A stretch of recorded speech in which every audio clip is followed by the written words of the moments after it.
मैं सुनाने वाला हूँ एक ऐसे ट्रक ड्राइवर की सच्ची डरावनी कहानी जिसने एक बूढ़ी अम्मा के ढाबे पर कई दिनों तक खाना खाया और आखिर में जब उसे उस ढाबे का सच पता चला तो उसकी रूह कांप उठी।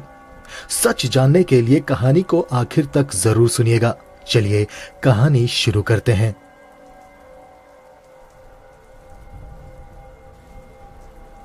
मेरा नाम किशन राम है। मैं एक ट्रक ड्राइवर हूँ।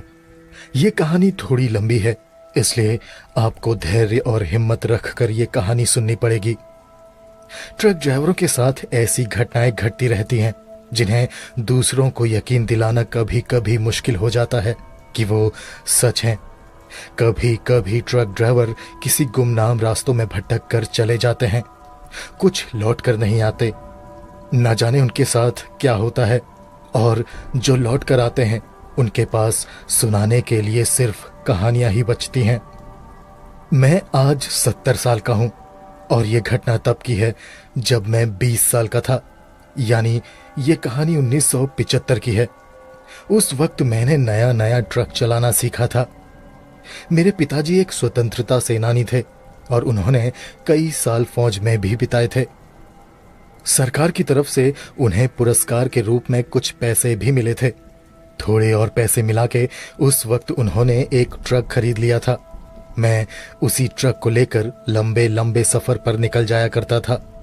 उसी साल महाराष्ट्र के गांव के बीच सड़क बन रही थी जो बड़े से पहाड़ को काटकर बनाई जा रही थी।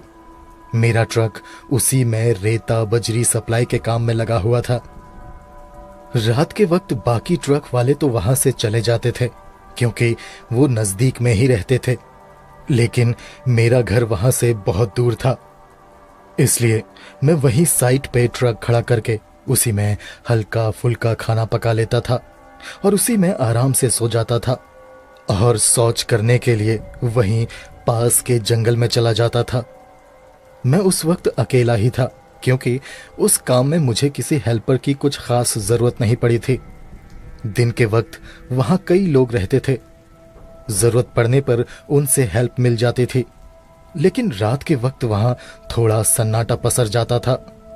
गांव भी दूर दूर थे तो रोशनी का भी कोई इंतजाम नहीं था। हालांकि ट्रक के अंदर मैं बल्ब जलाकर ही रहता था और बाहर जाता तो टॉर्च लेकर ही जाता था। मुझे वहां उस जंगल में कुछ दिन हो गए थे। मैं ट्रक में ही रहता और ट्रक में ही खाता और सो जाता था। मैं दिन में काम करता था और रात में वहीं पर अपने ट्रक के अंदर आराम। एक रात जब मैं आराम से अपने ट्रक के अंदर सो रहा था तब किसी ने मेरे ट्रक के दरवाजे को बाहर से खटखटाया। मैं उठा और मैंने ट्रक की खिड़की से बाहर झांक कर देखा। बाहर एक आदमी खड़ा था।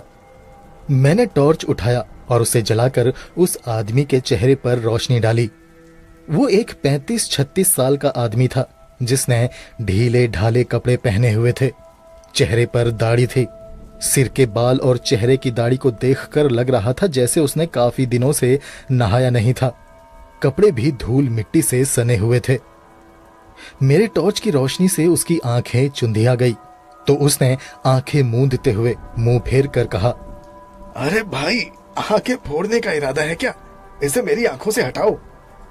मैंने उसके चेहरे पर से टॉर्च की रोशनी हटाई और उससे पूछा, क्या हुआ भाई, दरवाजा क्यों खटखटाया? वो आदमी बोला, भाई साहब, थोड़ा सा पीने का पानी मिलेगा? मैं बहुत दूर से पैदल चला आ रहा हूँ। पेट में हल्की सी जलन हो रही है। मैंने एक लोटे में पानी भरा और ट्रक की खिड़की से लोटा उसे थमाते हुए कहा, भाई लगता है बहुत मिर्च मसाले वाला खाना खाया है तुमने, तभी जलन हो रही है। उसने आ करके उस लोटे से पानी पिया और फिर बोला, हाँ भाई, पीछे अम्मा के ढाबे में गोश्त खाया था, स्वादिष्ट था इसलिए दबा के खा लिया। बनाया तो बढ़िया था पर झाल बहुत थी उसमें, शायद उसी की जलन है।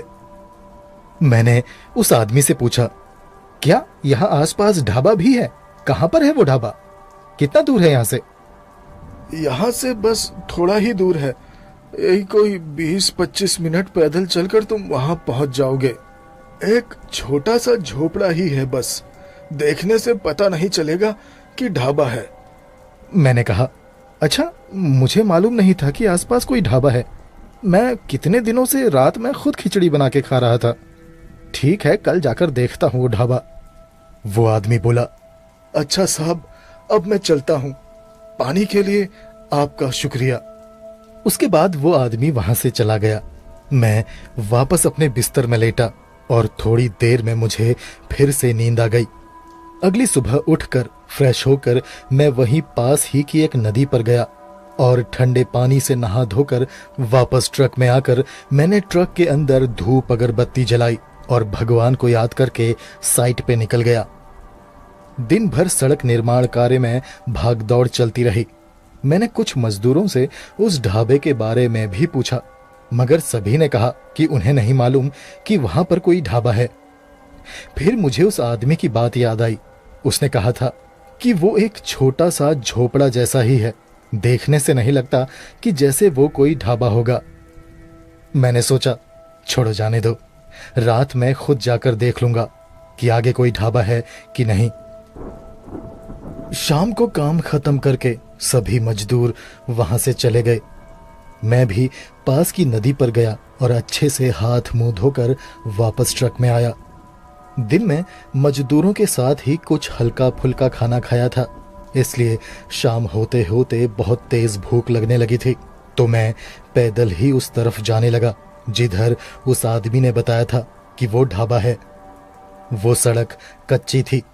उस सड़क में मैं ट्रक लेकर वहां उस ढाबे तक नहीं जा सकता था। सड़क निर्माण की वजह से उस कच्ची सड़क पर जगह जगह पर गड्ढे खोदे हुए थे और कहीं कहीं पर बड़े बड़े पत्थर रखे हुए थे। इसलिए मुझे वहां तक पैदल ही जाना था और जाना भी जरूरी था, क्योंकि बहुत जोर की भूख लगी थी और मैं रोज रोज खिचड़ी खाकर भी पक चुका था। जिस रास्ते में मैं पैदल चल रहा था वो एक ऊबड़ खाबड़ कच्चा मार्ग था, जिसके दोनों तरफ जंगल थे और जंगल में किसी खतरनाक जानवर के होने का कोई डर नहीं था, क्योंकि मैं पिछले कुछ दिनों से वहीं रह रहा था और अब तक मैंने किसी खतरनाक जानवर को वहां नहीं देखा था। कभी कभी हिरन दिख जाते थे और बाकी बंदर और लंगूर के अलावा वहां और कोई दूसरा जानवर मुझे दिखाई नहीं दिया। रातों में उल्लू की हूट या फिर कौवे की काय काय सुनाई दे जाती थी।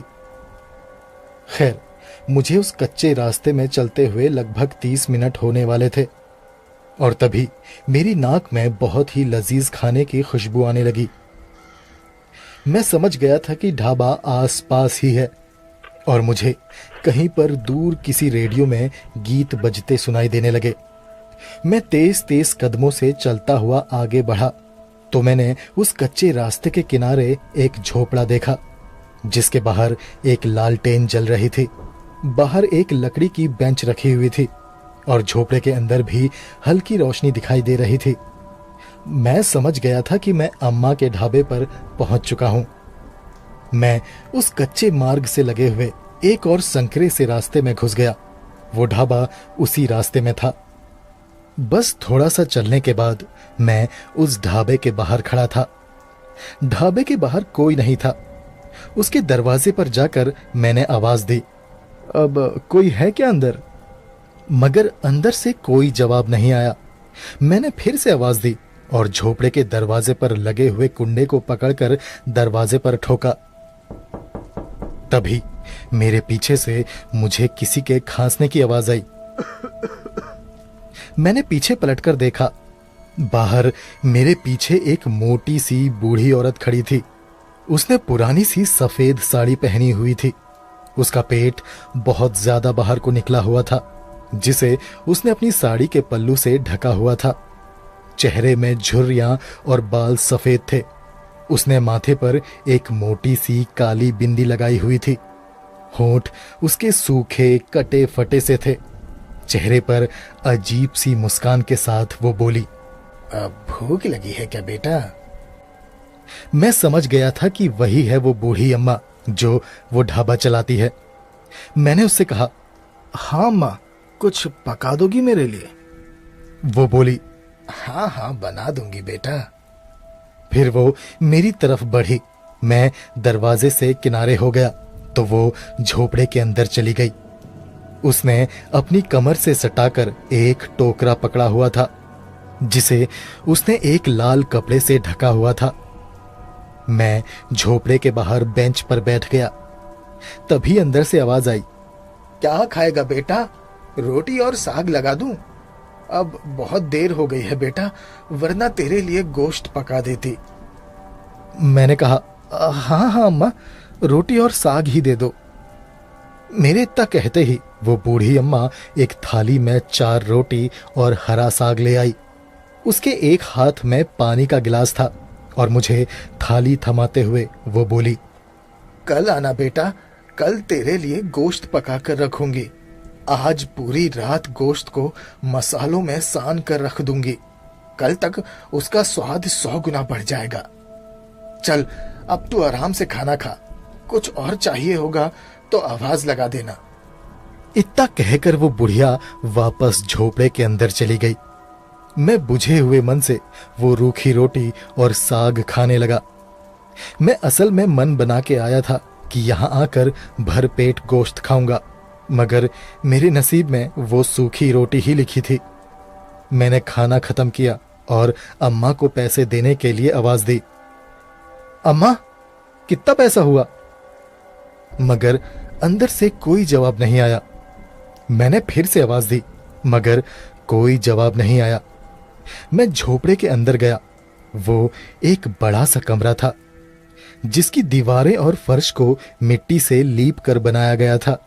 वहां 2 चूल्हे थे, कई बर्तन रखे हुए थे, सब्जियों की टोकरी और कुछ कालिख लगे हुए कनस्तर रखे हुए थे जिनमें शायद वो आटा चावल रखती होगी। मैंने देखा उस कमरे की दीवार पर एक गंदा सा पर्दा लटका हुआ था। शायद उसके पीछे दरवाजा है सोचकर मैं उसके पास गया। मैं उस गंदे से पर्दे को अपने हाथ से खिसकाने ही वाला था कि तभी पर्दे के पीछे से वो बूढ़ी औरत बाहर निकल कर आई। उसके एक हाथ में छोटा सा तौलिया था जिसे देखकर ऐसा लग रहा था जैसे उस तौलिए में खून लगा हो। फिर उस बुढ़िया ने अपनी साड़ी के पल्लू से अपने माथे का पसीना पोंछा। तब मैंने गौर किया कि उसके हाथ में भी खून लगा हुआ था। मैंने उससे कहा, अब अम्मा कितने पैसे हुए? वो बुढ़िया हंसी और बोली, अब सूखी रोटी और जरा से साग के लिए कोई पैसे लेता है भला? जा रहने दे, कल आना, कल बढ़िया खाना खिलाऊंगी, तब देना पैसे। उसके बाद मैंने उसे एक नकली सी मुस्कान दी और उसके बाद मैं उसके झोपड़े से बाहर आ गया। मैं अभी उसके झोपड़े से बस कुछ ही कदम आगे बढ़ा था कि तभी मेरे पीछे से उस झोपड़े का दरवाजा भड़ाक से आवाज करता हुआ बंद हो गया, जैसे किसी ने गुस्से से उस दरवाजे को बंद किया हो। मैं उस जंगल के बीच उसी रास्ते से वापस अपने ट्रक की तरफ आने लगा तो उस अंधेरे में मुझे चलने में कोई परेशानी नहीं हुई। जिस रास्ते से मैं वापस अपने ट्रक की तरफ जा रहा था उसी रास्ते के एक तरफ मुझे जंगल में कुछ आवाज सुनाई दी, जैसे कोई जंगली सुअर गुर्राता हुआ भाग रहा हो। फिर मैंने ध्यान दिया कि एक नहीं था बल्कि 3-4 या 5-6 सुअर होंगे। वो सभी सुअर बड़ी ही तेजी से उसी तरफ भाग रहे थे जिस तरफ वो ढाबा था। मैंने सोचा शायद वो जानवर उस ढाबे के बाहर कूड़ेदान में से बचा कुचा खाने जाते होंगे, इसीलिए रात के इस समय ढाबा बंद होने के बाद ये उस तरफ भाग रहे हैं। खैर, मैं अपने रास्ते चलता रहा और कुछ देर में मैं अपने ट्रक में पहुंच गया। उसके बाद मैं ट्रक में चढ़ा और अपनी सीट में जाकर चद्दर तान कर सो गया। अगले दिन मैंने ट्रक के बाहर ही चूल्हा जलाकर उसमें चाय बनाई और बिस्किट खाकर मैं काम पर निकल गया। दिन भर काम में जुटा रहा और मजदूरों के साथ ही हल्का फुल्का खाना खाया। फिर शाम हुई और नहा धोकर मैं बूढ़ी अम्मा के ढाबे की तरफ चल पड़ा। उस दिन मैं थोड़ा जल्दी ही चला गया था क्योंकि पिछली रात मुझे उस ढाबे में दूसरा कोई ग्राहक नहीं मिला था। आज अम्मा ने कहा था कि वो स्पेशल गोश्त बनाने वाली है। इसलिए मैंने सोचा कि जल्दी चला जाता हूँ, वहां और ग्राहक भी होंगे और खाना भी गर्मा गर्म मिल जाएगा, वरना पिछली रात की तरह सूखी रोटी से काम चलाना पड़ेगा। ये सोचकर मैं जल्दी जल्दी वहां पहुंचा तो देखा उस दिन भी वहां कोई ग्राहक नहीं था। मैं शाम के 7:30 बजे ही ढाबे पर पहुंच गया था। इसके बावजूद वहां मुझे कोई दूसरा ग्राहक नहीं मिला। मैं उस ढाबे के झोपड़े के पास गया और झोपड़े के दरवाजे पर खड़ा होकर मैंने उस बूढ़ी अम्मा को आवाज दी, अम्मा, ओ अम्मा, आज क्या बनाया है खाने में? तभी झोपड़े के अंदर से वो बुढ़िया निकलकर बाहर आई। उसने अपने बदन पर एक गंदा सा एप्रन पहना हुआ था। उसके एप्रन में खून के दाग लगे हुए थे, जैसे मुर्गे काटने वाले कसाईयों के एप्रन में लगा रहता है, बिल्कुल वैसे ही। मुझे देखकर उसने एप्रन उतार कर किनारे रखा और बाहर रखे एक पानी के ड्रम में हाथ डालकर वो हाथ धोने लगी और फिर अपने हाथों को अपने पल्लू से पोंछते हुए वो मुझसे बोली, बैठो बेटा, अभी लगा देती हूँ खाना। आज खास गोश्त बनाया है मैंने तुम्हारे लिए, खाकर बताना कैसा बना है। इतना कहकर वो जल्दी जल्दी अंदर चली गई। मैंने झोपड़े के बाहर दरवाजे पर लटकी हुई लालटेन उतारी और अपने सामने बेंच पर रखकर मैं भी आराम से बैठ गया। थोड़ी देर बाद वो बूढ़ी अम्मा एक बड़ी सी थाल लेकर आई और मेरे सामने रख दी और बोली, खाओ बेटा। और वो फिर से अंदर चली गई। मैंने देखा मेरे सामने थाल में 5-6 रोटियां रखी हुई थी। थोड़ा सा चावल था, सलाद और एक बड़े से कटोरे में मटन करी रखा हुआ था। उसके बगल में ढेर सारा सूखा गोश्त। इतना सारा स्वादिष्ट खाना देखकर मेरी भूख बढ़ गई। सबसे पहले मैंने सूखा मसालेदार गोश्त का एक बड़ा सा पीस लिया और उसे मुंह में रखते ही मेरी जीभ के सारे टेस्ट बर्ड्स नाचने लगे, क्योंकि वो गोश्त सच में बेहद लजीज था। फिर मैंने रोटी का एक टुकड़ा तोड़ा और उसे मटन करी में डुबोकर ग्रेवी के साथ उस रोटी को खाया। उसका स्वाद भी एकदम अलग था। मैंने आज तक वैसा मीट नहीं खाया था, ना ही घर में, ना ही किसी होटल में। थोड़ी देर बाद वो बूढ़ी अम्मा एक गिलास और जग में पानी लेकर बाहर आई और बोली, गोश्त ठीक पका है ना बेटा? मैंने कहा, ठीक नहीं अम्मा, बहुत ज्यादा ठीक पका है। वैसे ये किस जानवर का गोश्त है? मेरे ऐसा पूछते ही वो बुढ़िया थोड़ा सा सक पका गई। उसके चेहरे पर एक अजीब सी मुस्कान आई और वो बोली, बेटा, ये बकरे का ही गोश्त है। मैं अलग तरीके से पकाती हूँ ना, इसलिए इसका स्वाद अलग लगता है। फिर मैंने वापस खाने पर फोकस किया। वो बुढ़िया वापस अंदर चली गई। कुछ देर बाद वो फिर से बाहर आई और बोली, बेटा और चाहिए? गोश्त बहुत पड़ा है। मैंने कहा, अब नहीं नहीं अम्मा, बहुत खा लिया, ऊपर गले गले तक भर गया हूँ। पहली बार खाया है मैंने इतना स्वादिष्ट खाना। अब तो ऐसा लग रहा है जैसे बहुत दिनों तक भूख भी नहीं लगेगी। अम्मा अपने खाने की तारीफ सुनकर मुस्कुरा दी और मुझे एक छोटा सा डब्बा देते हुए बोली, ये लो बेटा, इसे सुबह खा लेना। सूखा गोश्त है, ये 3 दिनों तक खराब नहीं होगा। मैंने कहा, अरे अम्मा जी, धन्यवाद। मैं आपसे कहने ही वाला था कि आप थोड़ा सा गोश्त सुबह के लिए भी बांध देना। चलिए बताइए, कितना पैसा हुआ? वो बूढ़ी अम्मा बोली, अरे बेटा, जो दिल करे, जितना दिल करे, बाद में दे देना। अब तो तू आता ही रहेगा ना खाना खाने के लिए। मैंने कहा, हाँ अम्मा, कुछ दिनों का काम और बचा है, उसके बाद काम खत्म हो जाएगा तो मैं चला जाऊंगा। वो बूढ़ी अम्मा बोली, ठीक है बेटा, जिस दिन जाएगा उस दिन दे देना पैसे। अब जा, बहुत रात हो गई है। मैंने अम्मा का धन्यवाद किया और उनसे विदा लेकर मैं वापस अपने ट्रक की तरफ जाने लगा। अभी मुझे सिर्फ 20-25 मिनट पैदल चलना था। जब मैं उस सुनसान जंगल वाले रास्ते के बीच चल रहा था, तब पिछली बार की ही तरह मुझे जंगल में पेड़ों के पीछे वही सुअरों के भागने की आवाजें आने लगी। वो बड़ी ही तेजी से उसी तरफ भाग रहे थे जिधर वो ढाबा था। खैर, कुछ ही देर में मैं अपने ट्रक के पास पहुंचा और हाथ मुंह धोकर मैं अपने बिस्तर में जाकर सो गया। आधी रात में मुझे मेरे ट्रक के बाहर कुछ हलचल महसूस हुई। ऐसा लग रहा था जैसे मेरे ट्रक के बाहर लोग चल रहे हैं और आपस में ही खुसर फुसर कर रहे हैं। मैं बिस्तर से उठा और ट्रक के सामने वाले कांच से बाहर देखा। बाहर अंधेरा था, कुछ भी साफ दिखाई नहीं दे रहा था, पर कुछ काली परछाइयां हिलती हुई सी दिखाई दे रही थी। मैंने ट्रक में चाबी लगाकर ट्रक की हेडलाइट्स ऑन की तो जो देखा वो देखकर मेरी आंखें फटी की फटी रह गई, क्योंकि मेरे ट्रक के पास बड़े बड़े सुअर मेरे ट्रक को घेर कर खड़े थे। वो सारे सुअर किसी मिडिल साइज हाथी के समान लग रहे थे, एकदम मोटे तगड़े।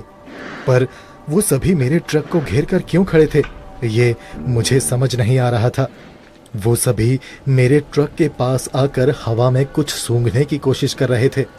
तभी मेरा ध्यान सामने डैशबोर्ड में रखे हुए उस डब्बे पर गया जिसके अंदर मुझे उस बुढ़िया ने सूखा गोश्त पैक करके दिया था। अब मुझे समझ आया कि वो सुअर वहां उस सूखे गोश्त की महक सूंघ कर आए हैं। मुझे डर था कि कहीं वो उस गोश्त के लिए मेरे ट्रक का नुकसान न कर दें, इसलिए मैंने वो डब्बा उठाया और उसका ढक्कन ढीला करके मैंने वो डब्बा ट्रक की खिड़की से दूर फेंक दिया। मेरे ऐसा करते ही वो सारे मोटे तगड़े सुअर गुर्राते हुए उसी तरफ भागे जिधर वो डिब्बा गिरा था। उसके बाद वे सभी उस जरा से गोश्त के लिए उस डब्बे पर टूट पड़े। मैं कुछ देर तक उन्हें देखता ही रहा। उसके बाद एक एक करके वो सुअर वहां से चले गए। मैंने राहत की सांस ली और मैं अपनी ड्राइविंग सीट के पीछे लंबी वाली सीट में जाकर लेट गया। मेरे मन में बस यही ख्याल आ रहा था कि अगर वो गोश्त का डब्बा मैं बाहर नहीं फेंकता तो क्या वो बड़े बड़े सुअर मुझ पर हमला करके कहीं मुझे तो नहीं खा जाते। ऐसा सोचते सोचते कब मेरी आंख लग गई मुझे पता ही नहीं चला। अगले दिन भी वही भाग दौड़ रही। फिर शाम को मैं उसी ढाबे में गया। उस दिन भी वहां दूसरा कोई ग्राहक नहीं था। मुझे अब लगने लगा था जैसे उस बूढ़ी अम्मा का सिर्फ मैं ही एकमात्र ग्राहक हूं। जैसे ही मैं उस बूढ़ी अम्मा के झोपड़े के बाहर पहुंचा, मेरे पहुंचते ही वो बूढ़ी अम्मा एक हाथ में बड़ी सी थाली ले आई। उस दिन भी उसने वही खाना बनाया था जो उसने पिछली रात बनाया था। मैंने पेट भर खाना खाया और अम्मा से पूछा, अम्मा, मैं जब भी इस ढाबे में आया तब मुझे यहाँ कोई दूसरा ग्राहक नहीं दिखाई दिया, ऐसा क्यों? वो अम्मा बोली, अरे ऐसा इसलिए बेटा क्योंकि मैं उन्हें मारकर उन्हें पकाकर खा जाती हूँ। ये सुनकर मैं कुछ पल के लिए सन्न रह गया। फिर वो हंसती हुई बोली, अरे बेटा, सब दिन में आते हैं, रात में कौन ही आएगा इस जंगल में खाना खाने। फिर मैंने अम्मा को उन सुअरों के बारे में बताया कि पिछली रात गोश्त की महक सूंघकर ढेर सारे मोटे तगड़े सुअर मेरे ट्रक के बाहर आकर खड़े हो गए थे। वो बूढ़ी अम्मा बोली, अरे वो, हाँ, सब चटोरे हैं। एक बार मैंने उन्हें बचा कुचा खाना क्या खिला दिया, उनकी जीभ में गोश्त का स्वाद लग गया। बस रोज रात में आकर खाना मांगते हैं, नहीं दो तो उधम मचाते हैं सारे के सारे। फिर वो हंसते हुए बोली, बेटा, आज भी बांध दूं सुबह के लिए सूखा गोश्त, सुबह खा लेना। मैंने कहा, नहीं अम्मा, रहने दो। ये मोटे तगड़े हाथी जैसे सुअर फिर मेरे ट्रक को घेर कर खड़े हो जाएंगे। इससे अच्छा आप रहने दो, मैं कल आकर खा लूंगा। उसके बाद मैं वहां से वापस अपने ट्रक में आ गया। उस रात भी मुझे जंगल में उन्हीं मोटे तगड़े सुअरों की आवाजें सुनाई देती रही जो खाने की तलाश में ढाबे की तरफ दौड़ रहे थे। खैर, मेरे लिए तो ये रोज की ही बात हो गई थी। ऐसे ही कुछ दिन और बीते। फिर एक दिन सड़क निर्माण का मेरा काम खत्म हो गया। अब सिर्फ सड़क में डामरीकरण का काम रह गया था जिसमें मेरा कोई रोल नहीं था। वो आखिरी रात भी मैं उसी ढाबे में खाने के लिए गया। इस बार मैं अपना ट्रक लेकर ही उस ढाबे तक गया क्योंकि सड़क में पत्थर बिछाए जा चुके थे। वो सड़क इस लायक तो बन ही गई थी कि ट्रक आराम से चल सके। ट्रक को ढाबे से दूर खड़ा करके मैं संकरे रास्ते से होकर उस ढाबे तक पैदल गया। उस रात भी मैंने पेट भर खाना खाया। जब मैं खाना खा रहा था तब अंदर वो बूढ़ी औरत किसी से बात कर रही थी। उनके साथ अंदर कोई आदमी था जो उन्हें किसी बात के लिए धमका रहा था। वो बूढ़ी अम्मा उसे जाने के लिए बोल रही थी। मैंने अपना खाना खत्म किया और उस झोपड़े के दरवाजे पर जाकर मैंने अम्मा को आवाज दी। मैंने जरा सा झोपड़े के अंदर झांका तो देखा अम्मा ने एक आदमी को एक डब्बा थमाया, बिल्कुल वैसा ही जैसा उसने पहली बार मुझे दिया था, जिसमें सूखा गोश्त रखा हुआ था।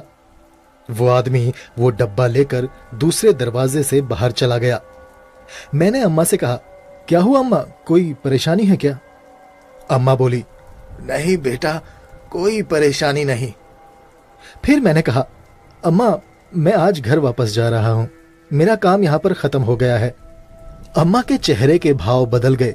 वो रुआंसी सी होकर बोली, अच्छा बेटा, ठीक है। मैंने अम्मा से पूछा कि अम्मा कितने पैसे हुए?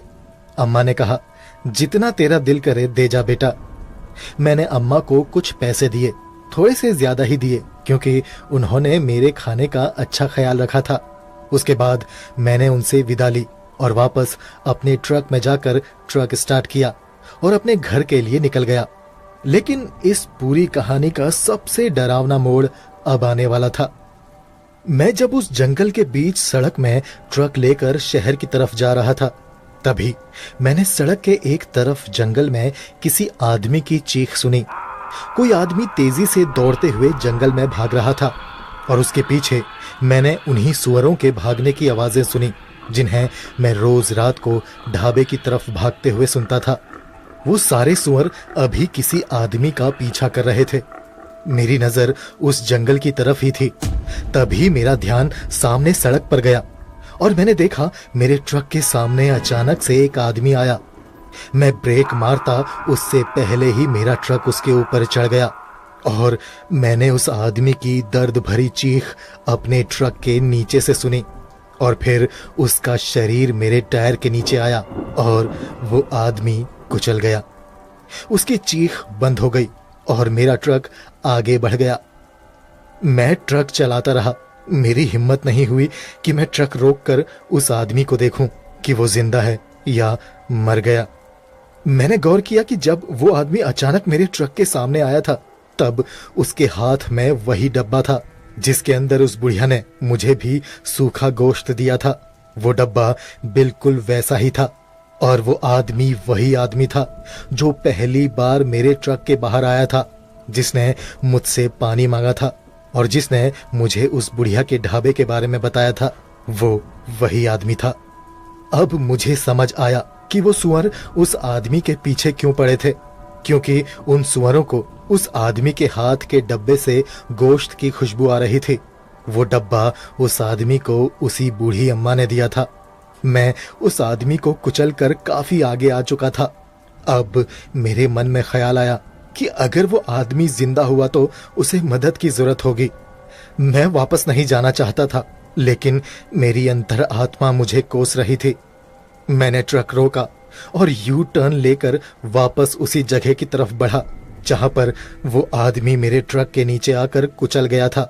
मुझे डर भी लग रहा था कि अगर वो आदमी मर चुका होगा तो फिर मैं क्या करूंगा, और अगर वो आधा कुचला हुआ और जिंदा होगा तब भी मैं क्या ही कर लूंगा। लेकिन जब मेरा ट्रक उस सड़क में उसके करीब पहुंचा तो मैंने ट्रक की हेडलाइट की रोशनी में एक अजीब और डरावनी चीज देखी। जिस जगह पर वो आदमी मेरे ट्रक के नीचे कुचला था, ठीक उसी जगह में सड़क के किनारे कुछ सूअर खड़े थे और उस आदमी की कुचली हुई लाश बीच सड़क में पड़ी हुई थी और उस कुचली हुई लाश के पास वही बूढ़ी अम्मा बैठी हुई थी। वो उस आदमी की लाश के उसके कुचले हुए शरीर के मांस के टुकड़े उठा उठाकर एक टोकरी में रख रही थी। ये वही टोकरी थी जो मैंने तब उसके पास देखी थी जब मैं पहली बार उस ढाबे में गया था। ये देखकर मुझे उल्टी आने लगी। मैंने ट्रक की खिड़की से मुंह बाहर निकाला और उल्टी करने लगा। फिर मैंने वापस उस तरफ देखा। अब वो बूढ़ी अम्मा कमर में टोकरी सटाए खड़ी थी और मेरी ही तरफ देखकर अजीब ढंग से मुस्कुरा रही थी। फिर उसने सूखे गोश्त का डब्बा उठाकर उन सुअरों के सामने फेंक दिया और वो खुद वापस ढाबे की तरफ चली गई। वो सारे मोटे तगड़े सुअर उस सूखे गोश्त के डब्बे पर टूट पड़े। ये दृश्य देखकर मेरी आंखें फटी की फटी रह गई। मैं समझ गया कि इतने दिनों से मैं जो गोश्त खा रहा था वो किसी जानवर का गोश्त नहीं बल्कि किसी ना किसी इंसान का गोश्त था। मैं पसीना पसीना होने लगा, मेरे शरीर के रोंगटे खड़े होने लगे। अब मुझे समझ आ रहा था कि उस रात उस बूढ़ी औरत ने मुझे उस डब्बे में सूखा गोश्त भरकर क्यों दिया था, ताकि रास्ते में वापस ट्रक की तरफ जाते हुए जंगल में वो सुअर उस गोश्त की खुशबू सूंघकर मुझ पर हमला करके मुझे मार दे और फिर वो बुढ़िया मेरे शरीर को भी पकाकर खुद भी खाए और उन सुअरों को भी खिलाए। मगर मेरी किस्मत अच्छी थी, मेरे साथ ऐसा नहीं हुआ। मैंने तुरंत ट्रक